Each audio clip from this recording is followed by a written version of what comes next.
trop, les gars. Donc même à 10 contre 11, même en ayant laissé quelques jours au repos, même face à une équipe du Bénin qui est pas ridicule du tout dans cette CAN,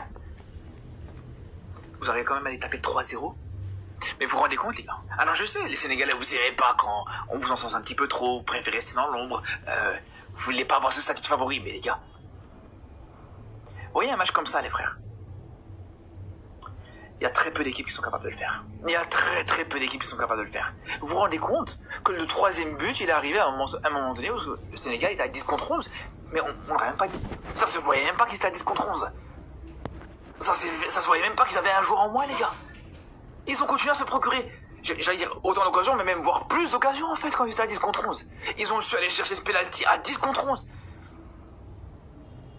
C'est là où c'est très fort, et encore une fois, on parle d'une équipe du Bénin qui jusqu'ici faisait une très belle CAN. Ils étaient sereins, ils faisaient une super CAN. Ils avaient bien commencé avec un excellent match contre la RDC où ils perdent 1-0 avec plusieurs situations litigieuses qui auraient pu donner un penalty justement à cette équipe béninoise.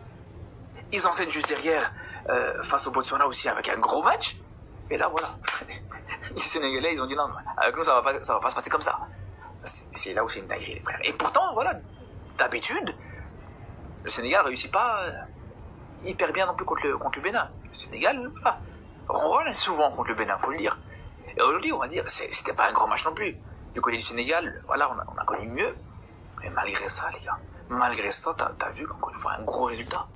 Sans trembler.